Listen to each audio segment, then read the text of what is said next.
17 онд гэртээ сууж байхдаа нөгөө гар доорх материал ялангуяа нөгөө хүүхдээ нөгөө угждаг байсан. Тэгээ сүүний савнууд аягүй их гардаг, сокны шилнүүд аягүй их гардаг. Тэгээ тэрийг нөгөө хайж чадахгүй такс сайтай болохоор ингэ цуглуулаад байдаг гэсэн байхгүй. Тэгээ энэнгөр нэг юм хийчих юмсан ингэ байж байгаа. YouTube-ээс үзэж байгаад нэг урлал сураад гар доорх бүхий л материал дээр ингэ чимэглэж болдог урлал гэж сураад тэрийг уралж байгаад гэртээ уралж үзээд тэгээд болж байгаад тэгээд нөхрөөсөө нэг 50,000 төгрөг авч материал авч байгаа. Тэгээд яг энийг эхлүүлж исэн байхгүй. Өөрөө сурчаад тэгээд ер нь бол над шиг юм эмэгтэйчүүд зөндөө байгаа. Тэгээд сургалт хийгээд тэгээд би ингээ борлуулж эхэлсэн л дээ. Одоо энэ шампансикнууд дээр ингээ чимэглэл хийж эхлээд одоо энийгээ борлуулж эхэлсэн. Тэгээд манай нөхөр анх энэ гэр үлгүүрийг санаачлаад ер нь бол гэрээ ашиглаад гэр болол ер нь айл болгонд байж ивэл айгу айл болгон гэртээ байвал айгу зүгээр бэлэгдэлтэй те.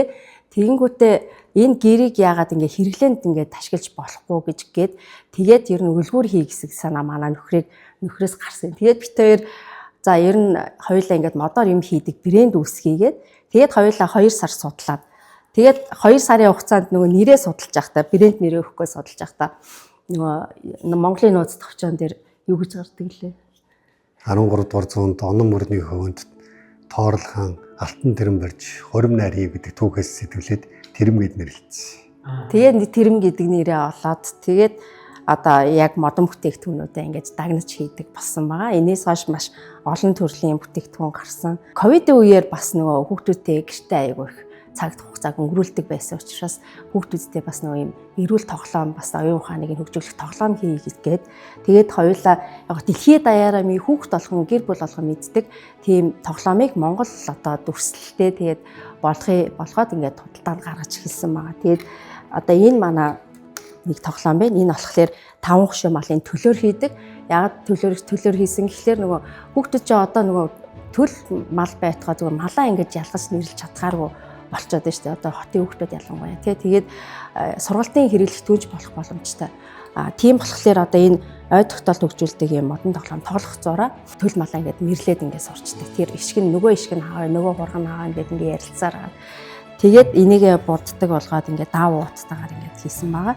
Тэгээд энэ маяг маань хөгжүүлээд одоо ингээд 5 төрлийн тоглоом. Хожир болондын жижигхэн 40 м квадрат нэг орон байшинтай байсан. Тэрийгээ нөгөө үйлдвэр болгоод өөртөө гэр барьж хажууд нь амьдраад тэгээд тэр байшинда одоо энэ урлуудаа хийдгэсэн. Энд битээр нөгөө цангийн архан дүүргээс ийм юу тавьчихсан байхгүй ийм шалгаруулж энд оруулна гэд. Тэгээд тэнд материалаа явуулсан. Тэгсэн тэнчэнээсээ ингээд шалгараад тэгээд хэмтэрсэн баг. Талбай аягүй гоё том байр өгсөн манад. Тэгээд тоног төхөөрөмж томтой болохоор тэгсэн баг. Тэгээд ер нь бол аягүй гоё цэвэрхэн цэгцтэй аягүй гоё сэтгэл хангалуун баг. Одоо ийм гоё байр савтаа болцсон юм чинь сургалтаа явуулж эхэлнэ. Одоо шинэ жилээс өмнө бас манайх ийм шинэ жилийн гоё декорнууд хийдэг байгаа. Тэрнийхээ сургалтуудыг бас явуулах гэж бодож байна.